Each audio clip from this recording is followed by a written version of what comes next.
ओम नमो भगवते वासुदेवाय। ओम नमो भगवते वासुदेवाय। ओम नमो भगवते वासुदेवाय। ओम ज्ञानस्य ज्ञानाञ्जनशलाकया चक्षुरुन्मिलितं येन तस्मै श्रीगुरुवे नमः। नमो विष्णुपादाय कृष्णपृष्ठाय भूतले श्रीमते भक्तिवेदान्त स्वामिनिति नामिने। नमस्ते सरस्वते देवी गौरवाणी प्रचारिणे निर्विशेष शून्यवादी पाश्चात्यदेशतारिणे। जय श्री कृष्ण चैतन्य प्रभु नित्यानंद आदि गौर भक्तवृंद। हरे कृष्णा कृष्णा कृष्णा हरे हरे, हरे राम राम राम हरे हरे। हरे कृष्णा। बाहर जब हम भौतिक जगत में रहते हैं तो एक्सटर्नल्स बहुत मैटर करता है। आप बाहर से कैसे दिखते हैं, कैसे बोलते हैं, कैसे गाते हैं, लेकिन जब हम आध्यात्मिक जगत में आते हैं तो अंदर का भाव क्या है वो बहुत महत्वपूर्ण है। जैसे हमारा जो वैदिक पद्धति था, वैदिक कल्चर जो था, उसमें भी ऐसा नहीं कि सिर्फ बाहर का चीज़ देखते थे, उसमें भी अंदर का भाव क्या है वो बहुत महत्वपूर्ण था। जैसे वैदिक सभ्यता में अगर आप जाएंगे तो मान लो दो चोर हैं, है ना, जो मान लो पहले आज का एनालिसिस करते हैं। आज अगर मान लो दो चोर हैं और दोनों ने चोरी किया 1-1 करोड़ रुपए का, ठीक है, उतना ज़्यादा नहीं जाएंगे, 1000 ही लेंगे। 1-1000 रुपए का चोरी किया दो चोर ने, तो आप बताइए दोनों चोर को सेम पनिशमेंट मिलेगा कि अलग मिलेगा? सेम मिलेगा ना। कोई आप सुप्रीम कोर्ट तक भी लेके जाओगे तो सेम ही मिलेगा, कुछ भी अलग नहीं होगा दोनों के लिए। लेकिन वैदिक सभ्यता में ऐसा नहीं था। क्यों? चलो इसके आगे थोड़ा एनालिसिस करते हैं। मान लो वो दोनों चोर में एक चोर है जो बढ़िया, उसके पास अच्छा खासा पैसा है, खाने पीने के लिए सब है, और उसने 1000 रुपए का चोरी किया। और दूसरा चोर है, उस बेचारे को खाना खाने नहीं मिलता है ना, उसके पास कुछ भी नहीं है, ऑलरेडी भिखारी है वो, लेकिन ज़रूरत था, 4 दिन से खाया नहीं है, इसलिए 1000 रुपया चोरी किया। अभी आप बताओ, अगर आप जज रहोगे तो किसको ज़्यादा कम मिलना चाहिए या दोनों को सेम मिलना चाहिए? आप लोगों को समझ में आ रहा है मैं क्या बोल रहा हूँ? दो चोर हैं, दोनों ने 1-1000 रुपये का चोरी किया है, लेकिन एक क्या है, एक पैसा वाला है, उसने 1000 रुपये का चोरी किया, और दूसरा क्या, बेचारा गरीब है, उसको खाने नहीं मिल रहा था, इसलिए 1000 रुपये का चोरी किया। तो दोनों को सेम पनिशमेंट मिलना चाहिए कि अलग मिलना चाहिए? हाँ, एक्चुअली होता क्या है, अभी हमारा जो कल्चर बन गया है, ये मॉडर्न कल्चर है ना, तो सिर्फ बाहरी चीज़ों को देखता है। 1000 चोरी किया, चलो पनिशमेंट दे दो दोनों को सेम। लेकिन हमारा वैदिक कल्चर ऐसा नहीं था। तो वैदिक कल्चर में अलग क्या था, जब दोनों चोर राजा के पास जाते थे तो राजा पहले देखता था कि दोनों का हालत कैसा है, और बराबर पनिशमेंट देता था दोनों को। पनिशमेंट तो दोनों को रहेगा ही, कंफर्म है, क्योंकि चोरी किया है, लेकिन जिसके पास है पैसा उसको थोड़ा ज़्यादा पनिशमेंट मिलेगा, जो बेचारा गरीब है उसको पनिशमेंट भी मिलेगा, थोड़ा पैसा भी मिलेगा, ताकि वो अपना जीवन जी ले, है ना। तो हमारा जो मॉडर्न कल्चर हम जो बोलते हैं एडवांस्ड कल्चर, 21वीं सदी, हमें लगता है कि हम एडवांस्ड हैं, लेकिन नहीं हैं। हम क्या करते हैं, हम बाहरी चीज़ों को देखते हैं। लेकिन हमारा वैदिक कल्चर हो गया, आध्यात्मिक जीवन में भी सिर्फ अंदर का भाव बहुत इंपॉर्टेंट है। हम किस भाव से कौन सा भी जो भी काम करते हैं उसके पीछे का भाव क्या है हमारा, वो बहुत इंपॉर्टेंट है, बहुत महत्वपूर्ण है। इसलिए शास्त्र कहता है कि हर मनुष्य में जब भी वो आध्यात्मिक जगत में आता है या आध्यात्मिक जीवन जीने चालू करता है तो उसके जीवन में ऐसे 4 लेवल होते हैं भाव के, है ना। पहले वो भय के स्तर पे वो काम करता है, फियर, है ना। दूसरा, उसके अंदर कुछ इच्छाएं होती हैं, डिजायर। तीसरा, वो अपना ये धर्म बोलता है ना, ड्यूटी, अपना धर्म समझ के काम करता है। और तीसरा, प्रेम के स्तर पे काम, चौथा प्रेम के स्तर पे काम करता है वो। अब ये 4 है क्या? जैसे पहला वाला है भय, है ना। भय मतलब जैसे हम अगर मंदिर नहीं जाएंगे तो भगवान कुछ बुरा कर देंगे, है ना। अगर एग्जाम के पहले मैंने नारियल नहीं फोड़ा गणपति जी को तो फेल हो जाऊंगा। तो ये डर से कुछ कभी कभी ऐसा होता है, घर से वो कल्चर आया रहता है कि अरे सुबह उठ के अगरबत्ती नहीं दिखाया, गिर जाएगा बाइक से, तो भगवान को और कुछ काम धंधा ही नहीं है कि वो आपको ही बाइक से गिराएंगे। तो ऐसे कुछ लोग, तो इस भय से कुछ लोग मंदिर जाते हैं। तो वो भय वाला स्तर सबसे पहला स्तर है। ये भय वाले स्तर पे ही जो बाकी जो धर्म है ना, जैसे क्रिश्चियनिटी हो गया, मुस्लिम हो लोग हो गए, वो लोग मोस्टली भय के स्तर पे काम करते हैं, है ना। खुदा से डरो, ऐसे सब शब्द वो लोग यूज करते हैं ताकि डराने के लिए, यार देखो हेल में जाना पड़ेगा, नर्क जाना पड़ेगा, इस स्तर पे वो लोग काम करते हैं। कभी कभी हिंदू में भी, हम जब हिंदुओं में भी देखते हैं तो बहुत सारे लोग देवी देवता हो गए हैं, उसमें भी हम भय के स्तर पे काम करते हैं। मंदिर जाना ही पड़ेगा, नहीं जाएंगे तो बहुत बुरा होगा हमारा। तो ये जो भय वाला स्तर है, ये बहुत ही निचला स्तर है, इस पे हमें काम नहीं करना चाहिए, है ना। दूसरा है डिजायर। डिजायर मतलब कुछ ना कुछ इच्छा रखते हैं। हमेशा एग्जाम के पहले ही जाएंगे हम। एग्जाम आया तो ही मंदिर याद आएगा, नहीं तो याद नहीं आएगा, है ना। कुछ ना कुछ, है ना, कुछ जॉब में इंटरव्यू देने जा रहे हैं तो ही याद आएगा, नहीं तो भगवान याद नहीं आएंगे। तो वो डिजायर होता है, इच्छा, कुछ ना कुछ इच्छा है। जैसे मान लो मैं आपके पास आया और मैं शिवा प्रभु को, मान लो शिवा प्रभु के पास गया और मैं शिवा प्रभु को बोला, शिवा प्रभु आप कितना अच्छे हैं, आप कितना बढ़िया गाते हैं प्रभु जी, आप कितना बढ़िया मृदंग बजाते हैं, आप बहुत अच्छे हैं प्रभु जी। फिर बाद में वो बोलेंगे हाँ हाँ ठीक है। फिर मैं बोलूंगा प्रभु जी 2000 रुपये देंगे क्या? है ना, वो डंडा लेके पीछे भागेंगे, बोलेंगे अरे आपने इतना तारीफ किया, 2000 चाहिए इसलिए। तो यही हमारा हालत है। हम भगवान के पास जाते हैं और बहुत कुछ लेके जाएंगे, नारियल लेके जाएंगे, अगरबत्ती लेके जाएंगे, है ना, कभी कभी पैसा भी देंगे, 50 रुपया देंगे, 500 रुपया देंगे, लेकिन उसके बदले में 5 करोड़ रुपया मांग लेते हैं। तो इतना गंदा बिजनेसमैन तो भगवान भी नहीं है ना। हम भी थोड़ा सा अकल लाया कि अगर कोई हमें देगा तो 2000 रुपया, तो हम भी देख के ज्यादा से ज्यादा 10-15 रुपया एक्स्ट्रा देंगे। भगवान से डायरेक्ट हम, है ना, 1000 टाइम्स ज्यादा मांग लेते हैं। तो ये भी स्तर अच्छा नहीं है अगर कुछ इच्छा से जाएंगे। तीसरा स्तर क्या है? ड्यूटी, है ना। ड्यूटी मतलब बुलाया है तो जाना पड़ेगा, क्या करें, ठीक है संडे है जाना पड़ेगा, है ना। प्रभु जी ने बुला दिया, मैसेज भी कर दिया, 4-4 बार कॉल किया है, अभी नहीं जाएंगे, चलो ठीक है, क्या चले जाते हैं, एक हफ्ते में एक ही बार तो जाना है, चलो, है ना। ये ड्यूटी समझ के हम आते हैं, करना पड़ेगा। ये पड़ेगा वाला जो शब्द आता है ना, तो वो ड्यूटी हो गया, जबरदस्ती कर रहे हैं। कोई तो खींच रहा है, पीट रहा है, चलो यार करते हैं, खींच रहे। ये थोड़ा सा अच्छा है, बाकी दोनों स्तर से ये थोड़ा अच्छा है, क्योंकि ये हमें इंसान बना देता है, थोड़ा ढंग का जेंटलमैन, ये थोड़ा अच्छा है। लेकिन जो चौथा वाला स्तर है प्रेम, उस स्तर पे हमें काम करना चाहिए, है ना। जैसे एक बेटा है, वो पिताजी के साथ डीलिंग करता है, तो अगर वो भय के स्तर पे डीलिंग करेगा तो अच्छा है क्या? नहीं। अगर हमेशा अपने पिताजी से डरता ही रहेगा तो कभी भी वो रिलेशनशिप बनेगा नहीं। फिर दूसरा, हमेशा से पिताजी से पैसे ही मांगता रहेगा तो क्या फायदा है। तीसरा, अरे नहीं पिताजी ने किया है मेरे लिए तो करना पड़ेगा, पिताजी ने मुझे संभाला 25 साल तक, अभी मैं भी पिताजी को 25 साल तक संभालूंगा जबरदस्ती, तो फिर उसमें कोई रिलेशन नहीं बनेगा। लेकिन प्रेम, हाँ, प्रेम के स्तर पर जब हम काम करते हैं ना तो रिलेशनशिप बनता है। तो इसलिए ये प्रेम वाला जो भाव है, ये हमारे अंदर कोशिश करना चाहिए हमें लाने का। तो एक बार जैसे पुणे में था मैं, तो एक आदमी मिला मुझे, वो हमेशा मुंबई से पुणे अप डाउन करता था।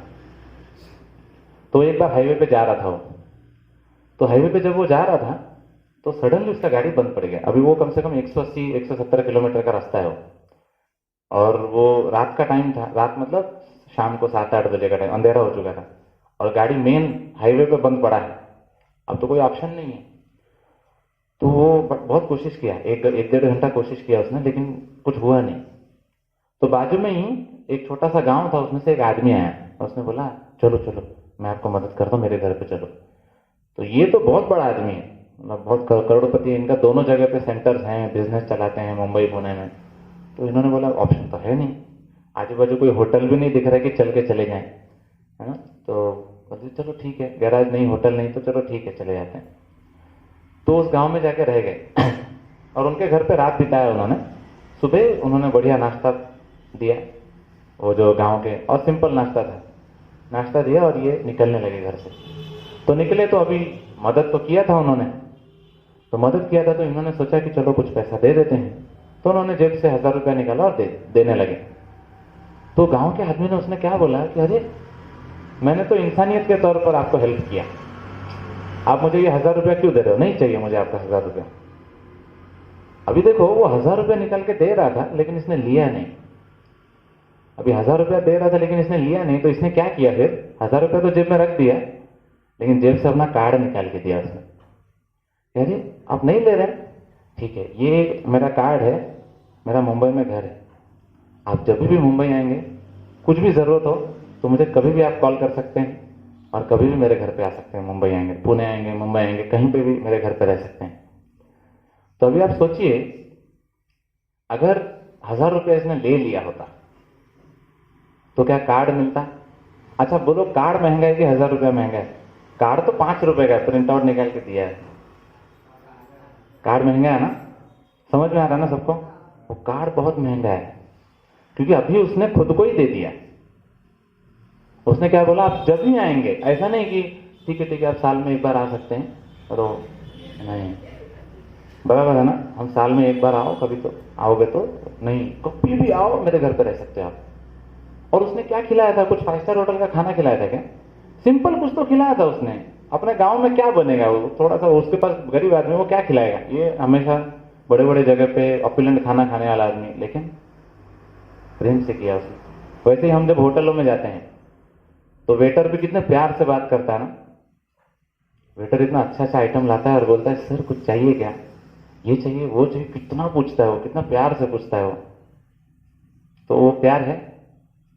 लेकिन घर पे कभी कभी क्या होता है ना खाली राइस और दाल रहता है, माँ गरम गरम ला के देती है और 2 थप्पड़ भी लगाती है, खा। लेकिन उसमें हमें बहुत ज्यादा प्रेम मिलता है। कभी कभी तो मैंने सुना है, मेरे एक रिलेटिव है वो बोल रहे थे कि जब भी उनको बुखार आता है ना तो वो घर चले जाते हैं, माँ के हाथ का बनाया हुआ खाते तो ठीक हो जाते हैं वो, उनको दवाई का भी जरूरत नहीं पड़ता है। तो वो होता है प्रेम। जब हम प्रेम के स्तर पर काम करते हैं तो रिलेशनशिप बनता है, और इस स्तर पे हमें भगवान के साथ रिलेशनशिप बनाना है। कभी कभी हम सोचते हैं कि क्या प्रभु जी माला करने में मन नहीं लगता है, रोज सुबह मंदिर कैसे आए, सुबह सुबह उठ के कैसे आए, है ना? जैसे राधेश्याम प्रभु हमेशा बोलते हैं मान लो कभी अगर तुम्हारे माता पिता आ रहे हैं, आप पुणे में रहते हो, माता पिता आ रहे हैं ट्रेन में और आपको 2 बजे उनका ट्रेन स्टेशन पहुंच रहा है, तो आप बोलोगे क्या 2 बजे जाऊं क्या स्टेशन? नहीं जाना। इससे भी बड़ा उदाहरण राधेश्याम प्रभु देते हैं, बोलते हैं मान लो आपकी पत्नी आ रही है ट्रेन में तो रात को 12 बजे, 1 बजे, 1:30 बजे, 2 बजे, कितना भी बजे, नहीं कोई टाइम नहीं, नींद नहीं आएगा, नहीं छूट गया तो 5 मिनट रुकने वाला स्टेशन पे, नहीं मेरे को जाना ही पड़ेगा, नींद नहीं आएगा, तुरंत जाएंगे हम स्टेशन। क्यों? क्योंकि वो प्रेम वाला स्तर है। हम ये नहीं देखते कि अरे टाइम क्या हो रहा है। वैसे ही भगवान के साथ भी जो भी भक्त जब हम भक्ति करते थे तो प्रेम वाले स्तर पे करते थे। इसलिए भगवान कहते हैं पत्रम पुष्पम फलम तोयम यो मे भक्त्या प्रयच्छति तद अहम भक्ति उपहरतम अश्नामि प्रयतात्मनः। अश्नामि, भगवान क्या बोलते हैं? पत्रम पुष्पम फलम तोयम, ये सब खाने वाली चीजें हैं क्या? अभी आप मान लो शिव प्रभु ने आपको प्रोग्राम में बुलाया और आपको ये खिलाया, तो अब अगली बार नहीं आओगे आप लोग। पत्रम पुष्पम फलम तोयम। लेकिन भगवान बोलते नहीं ये चलेगा। और भगवान ने बहुत इंटरेस्टिंग, मैं कल ही पढ़ रहा था सुदामा सेक्शन में भागवतम में, भगवान बोलते हैं कि अश्नामि। अश्नामि मतलब, अश्नामि का अर्थ होता है खाना। तो भगवान इतने भाव में हैं, जब गीता बोल रहे हैं भगवान बोलते हैं पत्रम पुष्पम फलम तोयम, मतलब बोलते बोलते पुष्पम भी बोल दिए। अभी पुष्पम को क्या किया जाता है बताओ? सूंघा जाता है ना। लेकिन भगवान को ये पता ही नहीं चला कि अरे मैं बोलते बोलते पुष्पम भी बोल गया करके। भगवान बोलते नहीं तू कुछ भी दे, पुष्पम भी दे, मैं खाऊंगा, सूंघा नहीं, खा लूंगा मैं, क्योंकि प्रेम है। हम देखते हैं विदुर जी, सब लोग ने सुना है विदुर का नाम? एक विदुर करके थे महाभारत में, हमारे ये जो फेमस है ना, कौन, धृतराष्ट्र, उनके भाई। तो विदुर जी का इतना प्रेम था, जब उनकी पत्नी ने केला खिलाया ना भगवान को, तो भगवान के हाथ में वो छिलका दे रही थी और केला फेंक दे रही थी। और भगवान इतने प्रेम में थे कि छिलका ही खाए जा रहे थे। खाने वाला चीज है नहीं। तो ये दिखाता है कि भगवान को कोई चीज से प्रेम नहीं है। आप कुछ भी दो, आप चाहे बहुत महंगा चीज दो या सस्ता चीज दो, हमारे मन में ये फिट हो जाना चाहिए कि वैदिक सभ्यता क्या है, अंदर का भाव क्या है। अगर मैं 10 रुपए का चीज दूं या 10 करोड़ रुपए का चीज दूं, लेकिन उसके पीछे का मेरा अंदर का भाव क्या है, वो बहुत मैटर करता है। अगर भाव खराब है तो भगवान को नहीं चाहिए। क्यों चाहिए भगवान को? हम जो भी बना के खिलाते हैं, जो भी लाके ऑफर करते हैं, भगवान कभी देखते तक नहीं है, बिल्कुल नहीं ना। इतने ऑप्युलेंट है वो। ऐसा बोला जाता है राधा रानी हर दिन नया आइटम बनाती है उनके लिए। हमारा एक आइटम हम ऑफर कर देंगे तो भगवान खाते हैं क्या? और वो कुछ काम वो क्यों खाएंगे? नहीं खाएंगे। लेकिन जब तक प्रेम नहीं हो तो भगवान नहीं देखते हैं। इसलिए प्रेम के स्तर पे काम करना है। हम देखते हैं बहुत सारे भक्त हैं, विदुर जी हो गए, सुदामा हो गए। उस दिन मैं कुछ 3-4 दिन पहले साउथ इंडिया में एक ब्राह्मण के बारे में बता रहा था, जो भगवत गीता पढ़ रहे थे। वो भगवत गीता पढ़ पढ़ के रो रहे थे। सोचो, उनके अंदर का भाव इतना तीव्र था कि वो कभी चाहे नहीं भगवान का दर्शन करने, भगवान उनका दर्शन करने चाहे, इसलिए चैतन्य महाप्रभु उनके पास गए, है ना। इसलिए प्रभुपाद जी के जो गुरु थे भक्ति सिद्धांत सरस्वती ठाकुर बोलते थे, जब हम मंदिर जाएंगे ना तो भगवान का दर्शन करने की कोशिश मत करो, कभी देख ही नहीं सकते आप भगवान को। अब बताओ, इधर देख के क्या क्या भाव आएगा? फीलिंग आता है? कुछ नहीं आता है। ऐसा आता है कि आंख से आंसू निकल रहे हैं, भगवान बैठे हैं? नहीं आता। हम भोग भी लगाते हैं तो मैकेनिकल है, करना है, करना पड़ेगा, किसी ने सिखा दिया, कर रहे हैं। लेकिन प्रभुपाद जी बोलते थे, ऐसा सेवा करो, ऐसे प्रेम से सेवा करो कि भगवान आपको देखे। आप तो भगवान को देख ही नहीं सकते, लेकिन भगवान आपको जरूर देख सकते हैं। तो जो भगवान, अगर इसलिए अगर भगवान को फोर्स करना है हमको देखने के लिए तो भाव जरूरी है। लेकिन ये भाव इतना आसानी से नहीं आता। इस भाव के लिए थोड़ा सा मेहनत करना पड़ता है, इतना आसान नहीं है। तो इसलिए शास्त्र बताते हैं कि ये भाव अगर अपने अंदर उत्पन्न करना है तो हमें वैदिक भक्ति का पालन करना पड़ेगा। रागानुगा स्टेज पर हम डायरेक्ट नहीं पहुंच जाएंगे। हम सुबह उठे और कृष्ण दिख रहे हैं, राधा रानी दिख रहे हैं, हम भी वृंदावन में हैं, ये सब नहीं होगा। सुबह जब से उठते हैं रात को सोने के पहले तक हम सिर्फ पाप ही पाप करते रहते हैं, उसके बदले और कुछ नहीं करते हैं, अनजाने में हो या जानबूझ के हो। लेकिन अगर भाव डेवलप करना है तो थोड़ा सा वैदिक भक्ति करना पड़ेगा। तो ये वैदिक भक्ति में आचार्यगण बताते हैं कि 2 चीज बहुत इंपॉर्टेंट है, श्रवण और कीर्तन। इसको बड़े ध्यान पूर्वक और प्रॉपरली करना है। प्रॉपरली का अर्थ क्या होता है? देखो, श्रवण कीर्तन सब कर लेते हैं आजकल, थोड़ा थोड़ा इधर उधर से। कभी मन किया तो माला कर लिए, मन किया तो थोड़ा लेक्चर भी सुन लिए, मन किया तो सेंटर में आ गए। तो ये वैदिक भक्ति नहीं है। हम जब स्कूल में पढ़ाई करते हैं तो जितना हाईएस्ट मतलब स्टेज का जो स्कूल रहता है, मान लो आप डीपीएस गए या जो भी अच्छे अच्छे स्कूल हैं यहाँ, अगर आप वहां पे जाते हो तो ऐसा नहीं है कि यहाँ आप चलो चलो मेरा मन कर रहा है मैं 2 बजे जाऊंगा स्कूल में, होगा क्या? नहीं होगा। उसका एक टाइम है, वो समय पे जब आप उसको करते हो तो उसका प्रॉफिट आता है या उसका फल मिलता है। मैं बोलूँगा नहीं मेरा मन नहीं कर रहा सुबह जल्दी उठने का, मैं स्कूल नहीं जाऊंगा, मैं थोड़ा लेट जाऊंगा, चल जाएगा? नहीं चलेगा। आप बल्कि एक बहुत बड़े बिजनेसमैन हैं, करोड़पति हैं, आपका बच्चा है और आप बोलेंगे देखो स्कूल मेरा है और मेरा बच्चा है 2 बजे आएगा, तो भी नहीं चलेगा, क्योंकि स्कूल का टाइम जो है उसी में ही आपको आना पड़ेगा। नहीं आएंगे तो ठीक है, यहाँ वहां से थोड़ा सा प्रॉफिट हो सकता है, कहीं जाके लाइब्रेरी बंद रहेगा तो खोल के 1-2 बुक पढ़ सकते हैं, यहाँ वहां स्कूल में घूम सकते हैं, गार्डन में घूम सकते हैं, लेकिन जो असली फायदा है वो नहीं मिलेगा। तो इसलिए समय पे श्रवण कीर्तन भी अगर करना है तो उसको समय पे करना है, प्रॉपरली करना है। तो श्रवण कीर्तन में क्या क्या बोला जाता है? जप करना है ना, भागवतम पढ़ना, गीता पढ़ना, लेक्चर सुनना किसी भी वरिष्ठ भक्त का। जब ये सब हम करते हैं तो हमारे जीवन में वो परिवर्तन आता है, वो भाव आता है। लेकिन मैंने जैसा बोला इसको प्रॉपर टाइम पे करना, इसलिए इसको मॉर्निंग प्रोग्राम बोला गया है।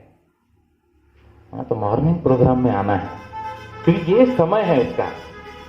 हम बोलेंगे नहीं प्रभु जी मेरा मन नहीं करता, मैं सुबह उठता नहीं, तो मैं आराम से, मेरा तो कॉलेज है 12 बजे, मेरे को काम पे जाना है 12 बजे, तो मैं आराम से उठ के माला करूंगा, क्या अर्जेंट क्या है?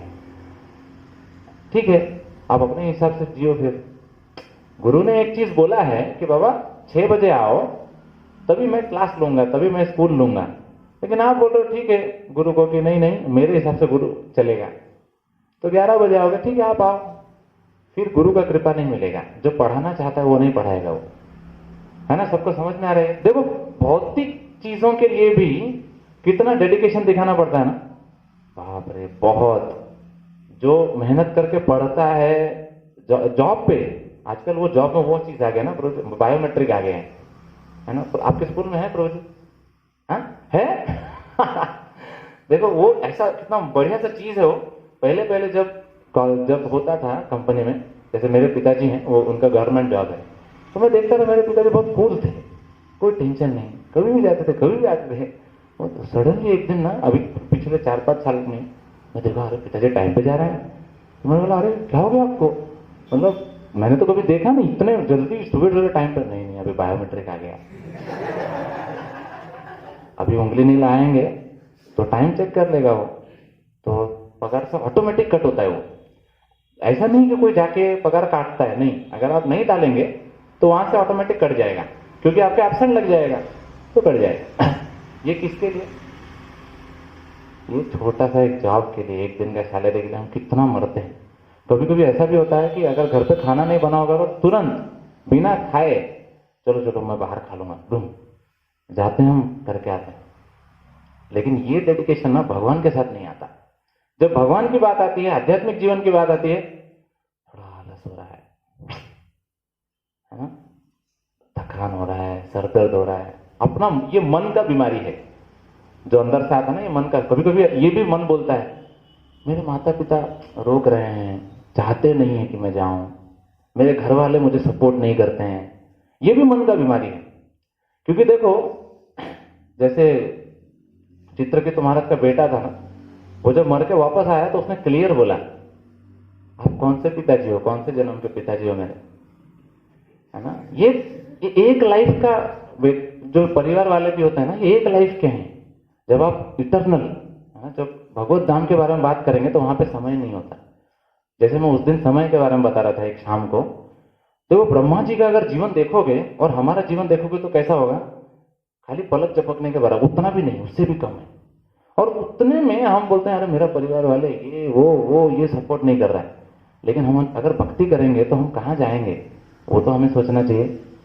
मतलब एक हायर कॉज नहीं है।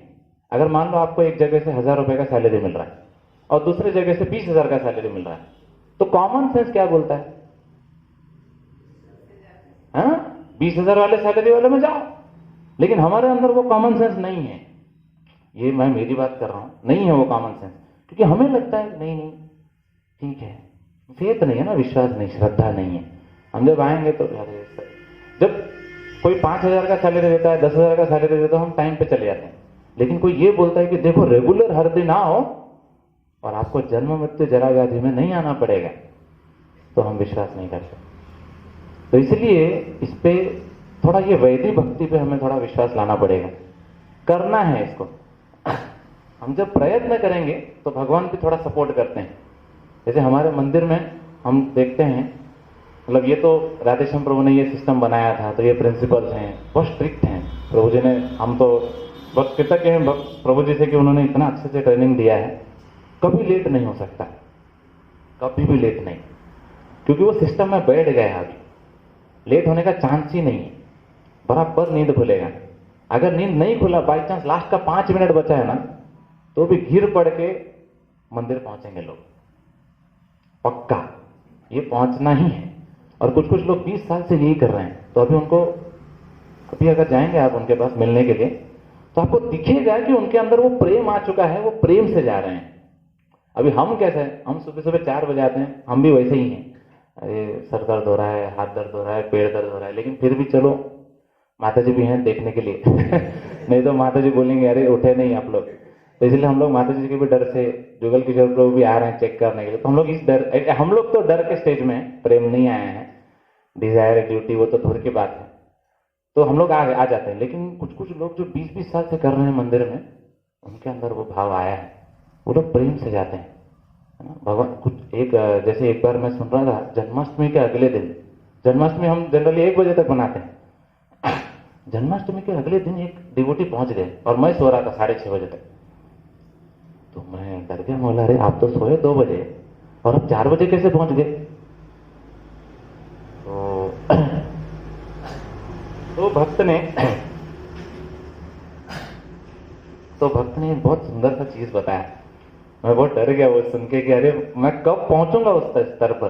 वो बोले अरे आप कितने बजे सोए? मैं बोला प्रभु जी मेरा सोते सोते तो 2 बज गए। भगवान कितने बजे सोए? मतलब भगवान भी सोते सोते 1:30-2 बज गए। तो जब भगवान 1:30 बजे सो के सुबह 4:30 बजे हमें दर्शन देने के लिए रेडी हैं, तो आप 2 बजे सो के दर्शन लेने के लिए रेडी नहीं? बोलो बाप रे, ये क्या बात था। सोचो, मतलब हम भगवान को 4:30 बजे उठा दे रहे हैं, भगवान मंगल आरती अटेंड कर रहे हैं कि अरे मेरे भक्त लोग आएंगे, मेरे को उठना पड़ेगा। भगवान भी बोल सकते थे मैं नहीं, देखो जन्माष्टमी था, मेरा बर्थडे था, अभी आप लोग जाओ, मेरे को परेशान मत करो। नहीं, भगवान देखो कितना कितना दया है उनमें। नहीं, वो आए बराबर टाइम पे, लेकिन हम हैं कि सो रहे हैं। तो वो किसी किसी के अंदर भाव रहता है, तो वो भाव डेवलप करना पड़ेगा स्ट्रिक्टली। जो भी हमारे अथॉरिटी हैं, जो भी गाइड कर रहे हैं, उनके अंडर में रह के स्ट्रिक्ट जो बोल रहे हैं तो स्ट्रिक्टली करना है। इसका अर्थ ये नहीं बोल रहा हूं मैं कि अपना घर परिवार सब छोड़ दो। आप बोलेंगे प्रभु जी आप तो आपके लिए आसान है, हमारे लिए थोड़ी आसान है। आपको कुछ काम धंधा नहीं है, आप बढ़िया खा रहे हो, पी रहे हो, सो रहे हो, इसलिए जल्दी उठ जा रहे हो। हमको बहुत काम है प्रभु जी, पढ़ाई करना है, जॉब पे जाना है। नहीं, सही बात है, लेकिन मतलब अभी शास्त्र तो यही कहता है, आपके पास ऑप्शन नहीं है। शास्त्र ये नहीं बोलता है कि नहीं आप अगर गृहस्थ हैं, काम करते हैं, पढ़ाई करते हैं तो आपके लिए छूट है। नहीं है ना। तो इससे तो थोड़ा सा मेहनत करना है। एक्चुअली दोनों का बैलेंस रखना है। इसके लिए आना है, फिर अगर जॉब है, घर पे जा रहे हैं तो उसके लिए भी समय देना है, इसके लिए भी समय देना है। तो जब हम ये अगर वैदिक भक्ति को हम पालन करते हैं तो हमारे अंदर वो भाव आएगा। और जब ये भाव आएगा ना, तभी हम दूसरों के बारे में सोचने लगेंगे। देखो, जब तक हम भय, है ना, इच्छा, डिजायर, फियर, डिजायर, ड्यूटी, ना, धर्म, ये सब के ऊपर अगर स्तर पे रहते हैं ना, हम कभी दूसरों के बारे में नहीं सोचते। हम हमेशा खुद के बारे में सोचते हैं, मेरा क्या होगा, मेरे लिए क्या है, मंदिर जाऊंगा तो आज प्रसाद क्या बना है, मुझे क्या मिलेगा, है ना, मेरे लिए क्या है। तो वो जब तक नहीं आता तो हम नहीं, लेकिन जब प्रेम के स्तर पे पहुंचते हैं ना, तभी हम दूसरों के लिए करते हैं कुछ, है ना। जैसे आप देख रहे हैं प्रभु जी लोग कितना मेहनत करते हैं, सेवा प्रभु, प्रतीक प्रभु, है ना, माता जी भी हर दिन अरेंजमेंट करके रखते हैं कि आप लोग आए, सब कुछ अरेंज रहे। आप लोगों को आके कुछ नहीं करना पड़ता, सिर्फ अटेंड करना है और फायदा लेना है, बस। तो इसलिए ये कब जब उस स्तर पे पहुंचेंगे तो हम दूसरों के लिए कर पाएंगे, और दूसरों के लिए भी करना जरूरी है। इसलिए भगवान बोलते हैं कि जब मैं देखता हूं किसी को दूसरों के लिए कुछ कर रहा है, उस भक्ति को, श्रवण कीर्तन को खुद लेके दूसरों को दे रहा है, तो वो मेरा सबसे प्रिय भक्त है। हम इंप्रेस बहुत करते हैं लोगों को, है ना। जब हम कॉलेज जाते हैं, राधेश्याम प्रभु ये हमेशा उदाहरण देते हैं, एक लड़का कितना मेहनत करता है इंप्रेस करने के लिए, है ना। एक पति अपने पत्नी को इंप्रेस करने के लिए कितना मेहनत करता है। इंप्रेस मतलब हम बहुत कुछ कर लेते हैं इंप्रेस करने, लेकिन जब भगवान को इंप्रेस करने वाला बात आता है तो हमें समझना चाहिए कि भगवान कैसे इंप्रेस होते हैं। तो भगवान बोलते हैं भगवद गीता में कि कश्चिन में प्रियतमा, जो मेरे इस शब्दों को, मेरी इस वाणी को दूसरों तक पहुंचाता है, जो प्रचार करता है, जो मेरे भक्ति को दूसरों को देता है, वो सबसे प्रिय है। मैं इंप्रेस हो जाता हूं, है ना। तो उसको थोड़ा सा कोशिश करना है। जैसे एक प्रभुपाद के शिष्य थे, पुणे आए थे, तो बोल रहे थे कि जब हम कोशिश करेंगे कृष्ण को दूसरों को देना, तो हमारे पास भी कृष्ण और आएगा। देखो, हम जब पैसा दूसरों को देते तो हमारे पास पैसा कम होता है, लेकिन कृष्ण बड़ा, है ना, स्पेशल चीज है। अगर कृष्ण हम दूसरों को देंगे तो हमारे अंदर का कृष्ण बढ़ता है, भक्ति बढ़ता है। अगर हम भक्ति दूसरों को देंगे तो भक्ति बढ़ता है।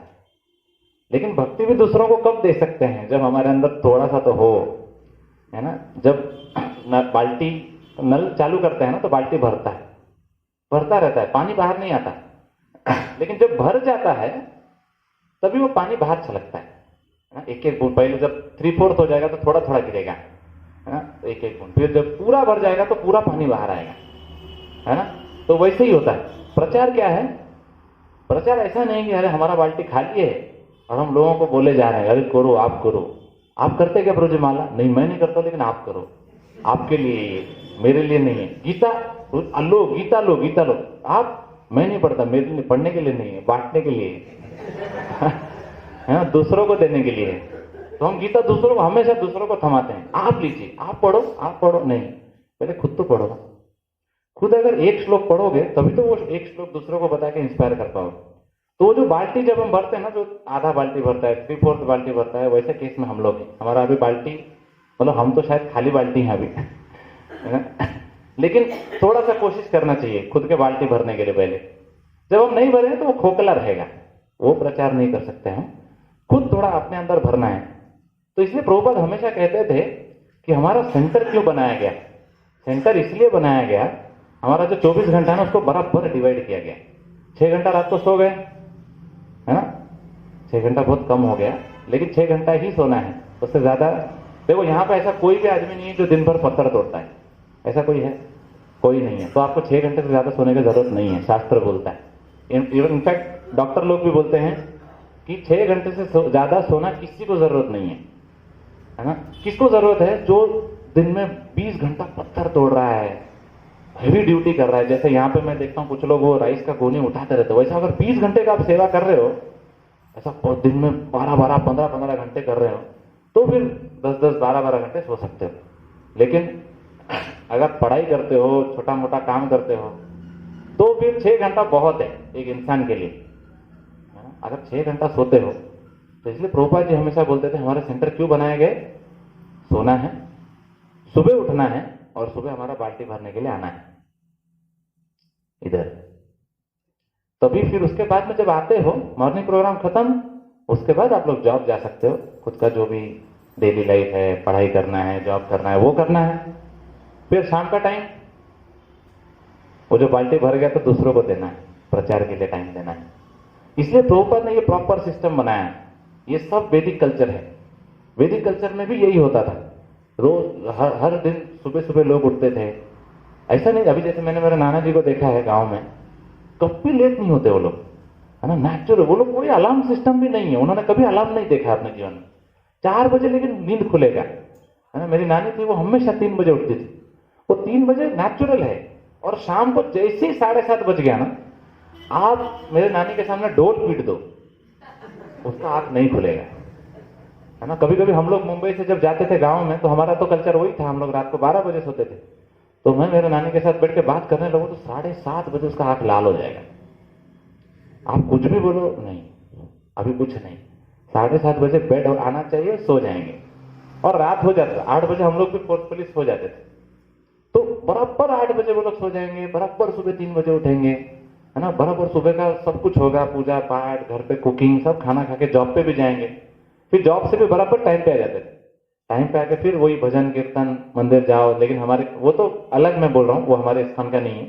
लेकिन इस्कॉन में इसलिए प्रभुपाद हमेशा बोलते थे शाम का टाइम लोगों के लिए देना है, नए लोगों के लिए, और सुबह का टाइम खुद के लिए देना है। इसलिए हमेशा प्रभुपाद बोलते थे सुबह हम भागवतम क्लास करते हैं, शाम को हम गीता क्लास करते हैं। क्योंकि भागवतम क्लास होता है भक्तों के लिए, गीता क्लास होता है नए लोगों के लिए। वो है कि गीता हमारे लिए भी है, मतलब भक्तों के लिए भी। लेकिन शाम को जो भी होता है, जैसे हम गौर आरती करते हैं, तो गौर आरती नए लोगों के लिए, उनको प्रीचिंग करने के लिए, उनको इंस्पायर करने के लिए, है ना, उनको बुलाना है, उनको भी पार्टिसिपेट कराना है। लेकिन हम बोलेंगे प्रभु जी मैं रोज रोज गौर आरती में आता हूँ, कुछ फायदा नहीं है। रोज गौर आरती में आके कुछ फायदा नहीं है। मतलब देखो, ऐसा नहीं बोल रहा हूँ कि जीरो है, कुछ तो फायदा है ऑब्वियसली, लेकिन हमें कोशिश करना है ना, कोशिश करना है कि वो सुबह वाला टाइम में आए। तो जैसे मैं कुछ दिनों से हूं, तो मैं ऑब्जर्व कर रहा था कि सच में बड़ा मुश्किल है लोगों के लिए आ पाना। लेकिन समय निकालेंगे, कोशिश करेंगे तो आ जाएंगे। हम बहुत सारे चीज़ों के लिए कोशिश करते हैं, है ना। तो इसके लिए भी थोड़ा सा कोशिश कर रहे हैं। और जैसे अभी गीता मैराथन आ रहा है, तो गीता मैराथन में जैसे प्रभु जी बता रहे थे, यहाँ पे गीता जयंती भी सेलिब्रेट होता है। पिछले 2 साल से तो मैं भी सुन रहा हूँ इसके बारे में। पिछले साल तो नहीं आ पाया था, पिछले के पिछले साल आया था। तो गीता जयंती भी सेलिब्रेट हो रहा है, तो उसके लिए भी आप लोग प्रिपेयर कर सकते हैं। प्रिपेयर कर सकते हैं मतलब क्या, अपना कॉन्शियसनेस डेवलप करो, है ना। गीता जयंती मतलब हाँ रथ उठाया और चल दिए, ढोल पीट के कीर्तन किया, हो गया, नहीं। उसका एक कॉन्शियसनेस होता है, अगर आपके अंदर ही कुछ नहीं है, आप कभी आ ही नहीं रहे हो और उस दिन आके नाच रहे हो, गा रहे हो, चले गए, तो भगवान उसको देखेंगे ही नहीं। भगवान क्यों देखेंगे? अगर आप सुबह उठ के सेंटर नहीं आए हो और आप 11 बजे आके माला कर रहे हो, तो भगवान अपने अल्टर के अंदर ही हैं, उनको पता भी नहीं चलेगा कि कोई आया है सेंटर में। लेकिन जब सुबह सुबह आप एफर्ट डालते हो, मेहनत करके आ रहे हो, तो भगवान बोलते अरे बाप रे, ये और 2 घंटा सो सकता था, लेकिन सिर्फ मेरे लिए ये आ गया। मतलब एक्सक्लूसिव लव। कृष्णा को बोलते हैं जेलस लवर। इस संसार में बहुत सारे लोग होते हैं, पत्नी कभी नहीं चाहेगी कि मेरा पति दूसरे के पास जाए, वैसे ही कृष्ण है, वैसे ही कृष्ण के भक्त लोग। कृष्ण बोलते हैं नहीं, अगर मेरे से प्रेम करना है तो मेरे पास आओ और एक्सक्लूसिव टाइम दो, प्रयास करोगे तो फिर अट्रैक्ट करो, क्योंकि वो स्पेशल है। बाकी जो है ना देवी देवता, वो लोग स्पेशल नहीं है, वो लोग टाइम पास हैं। उनको आप 1000 रुपया दोगे तो थोड़ा जैसा हम बैंक में डालते हैं ना पैसा, इंटरेस्ट के साथ देते हैं, वैसे ही देवी देवता है। हम उनके लिए कुछ करेंगे तो वो हमें रिटर्न देते हैं बैंक जैसा। तो कुछ उसमें बड़ी बात नहीं है, देना ही है उनको। कृष्ण बोलते हैं गोवर्धन लीला में, अरे देना ही है इंद्र को। आपको इंद्र कुछ नहीं बिगाड़ सकता आपका, देना ही है, फोर्सफुली उसको देना पड़ेगा क्योंकि आप कर रहे हैं। लेकिन कृष्ण के साथ ऐसा नहीं है। अगर कृष्ण को आप आए और बोले हे कृष्ण मैं आपको 1 लाख रुपए का डोनेशन देता हूं, तो पता है कृष्ण 1 लाख लेके चुप बैठ जाएंगे, आपको 1 रुपया तक नहीं देंगे रिटर्न। सिंपल। उल्टा पता है कृष्ण क्या बोलते हैं? उल्टा कृष्ण क्या बोलते हैं? अगर आप डेली आते हो तो जो है वो भी ले लूंगा, अगर नहीं दे रहे हो तो। कृष्ण बहुत स्पेशल हैं, बहुत स्पेशल लॉर्ड हैं। क्यों? क्योंकि he is real well wisher, हमारे सच्चे माता पिता हैं। जो हमें चाहिए वही देंगे वो, क्योंकि वो हमसे प्रेम करते हैं। वो बैंक जैसा नहीं है ना, वो हमारे माता पिता हैं। तो हम अगर उनके लिए प्यार से अगर पत्ता भी दे देंगे तो पूरे संसार का प्रॉपर्टी आपको दे देंगे, है ना। प्रभुपाद जी 40 रुपया लेके गए थे, प्रभुपाद ने कुछ नहीं दिया भगवान को, कुछ नहीं, खाली सेवा किया। और प्रभुपाद बोलते हैं वो 40 रुपया लेके गया था, 40 रुपया वापस भी लेके आ गया। मैं मेरा कुछ खर्चा नहीं हुआ और 40 रुपया वापस लेके आया और 10 साल में 108 मंदिर बना दिए। कौन बनाया? भगवान ने बोला अरे 1 मंदिर ले, तो प्रभुपाद बोलते नहीं इसको भी सेवा में लगा दूंगा। फिर भगवान सोचे अरे 1 मंदिर भी मेरा सेवा में ही लगा दिया, ठीक है 1 और मंदिर ले। तो प्रभुपाद बोलते थे नहीं इसको भी भगवान के सेवा में लगा दूंगा। तो भगवान बोलते अरे खुद के लिए कुछ तो रख। नहीं ठीक है 1 और मंदिर ले, ये खुद के लिए दे, 2 मेरे लिए, तीसरा ले, नहीं ये भी तेरे सेवा में। तो भगवान परेशान, अरे यार हर मंदिर को मेरे ही सेवा में लगा रहा, चौथा ले। ऐसा करते करते करते करते भगवान 108 मंदिर दे दिए और प्रभुपाद ने सारा का सारा मंदिर भगवान की सेवा में लगा दिया, क्योंकि वो प्रेम था।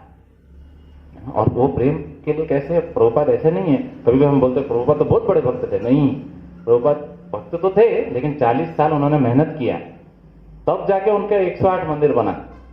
हम बोलते हैं 4 माला करके हम भी 100 बुक डिस्ट्रीब्यूट कर देंगे, ऐसा नहीं होता। थोड़ा माला करना पड़ता है, थोड़ा समय देना पड़ता है। तो प्रभुपाद ने भी बहुत समय दिया, तब जाके भगवान ने वो आदान प्रदान किया। तो हमें भी कोशिश करना चाहिए हमारे जो भी डेली लाइफ से थोड़ा सा समय निकाल के, है ना। तो शिवा प्रभु आप लोगों को टाइम बता देंगे, उस टाइम को स्ट्रिक्टली फॉलो करो। देखो मुझे नहीं पता आप लोगों का क्या टाइम है, क्या शेड्यूल है, ये कल्चर क्या है, यहाँ पे डेली लोग कितना बजे सोते हैं, कितना बजे उठते हैं, है ना। लेकिन मैंने ये इतना तो देखा है कि यहाँ पे पुणे लाइफ से तो अच्छा है। उस दिन मैं रात को 8:30 बजे आ रहा था, एक घर से प्रोग्राम उस दिन जो आ रहा था, मैं देखा सारे दुकान बंद 8:30 बजे। बोला अरे इतना बढ़िया जीवन है इधर, 8:30 बजे दुकान बंद है। हमारे पुणे में वो चालू होता है और चलता है वो 1 बजे, 1:30 बजे, 2 बजे तक चलता रहता है। तो वो लाइफ से तो ये लाइफ बहुत अच्छा है। तो ये दिखाता है कि हम एक अच्छे जगह पे जी रहे हैं, तो कोशिश कर सकते हैं। तो प्रभु जी जो टाइम देते हैं उस टाइम पे सभी लोग आओ, है ना, कोशिश करो। इनफैक्ट प्रभुपाद के एक शिष्य थे, वो क्या बोलते थे पता, आप लोग डर जाओगे ये सुनोगे तो। हमने एक बार गलती से पूछ लिया प्रभु उनसे कि प्रभु जी ये कभी कभी बीमार रहते हैं, थोड़ा हाथ पैर दर्द देता है, बुखार आता है, तो पता है उन्होंने क्या बोला? उन्होंने बोला देखो अगर आपको बुखार है, तेज बुखार है, बहुत तेज, तो आपको क्या करना चाहिए, सुबह उठना है, कंबल लपेटना है और मंदिर जाना है। बोला तो मुझे नहीं, आप दांत नहीं घुसोगे चलेगा, नहीं नहाओगे चलेगा, लेकिन मंदिर पहुंचना है उसी टाइम पे 4:30 बजे। बोलते आप क्या करो, मंगल आरती कर लो। जैसी नरसिम्हा आरती शिक्षाष्टकम जैसी वो खत्म होता है ना, 40 मिनट 50 मिनट का वो जो टाइम, जैसे ही वो खत्म होता है वो कंबल उठा के लेकर के फिर से बिस्तर में गिर जाओ। लेकिन मंगल आरती को मिस मत करो, उस टाइम को मिस मत करो। प्रभु बोलते कुछ नहीं, प्रभु जी खुद भी बता रहे थे। हम लोग एक बार, वो लोग जब बाहर ये थे न्यू वृंदावन में थे, वेस्ट वर्जीनिया, वहां पर उनको कोई तो एपिडेमिक हो गया था। वो एपिडेमिक, वो बीमारी ऐसा है कि पूरे बॉडी का सारे जॉइंट्स में पेन होता है, इतना पेन होता है कि आप चल नहीं सकते। बुखार है, हाई फीवर रहता है, लेकिन आप चल नहीं सकते। तो वो बता रहे थे कि मंदिर में 30 ऐसा लोग, 30 डिवोटी थे उस टाइम पे। तो ऐसा खाली ब्रह्मचारी नहीं, गृहस्थ भी मंदिर में रहते थे, प्रभुपाद के जितने शिष्य थे, है ना। तो माता जी, प्रभु जी सब ऑलमोस्ट 30 में से प्रभु जी बता रहे थे कि 25-26 लोग बीमार थे, क्योंकि एपिडेमिक था, फैल गया था। वो साफ सुथरा जगह नहीं होता था। तो बोले 25-26 इतने लोग बीमार होने के बाद भी चल भी नहीं सकते, तो चल के मंदिर तक पहुंचना भी मुश्किल है।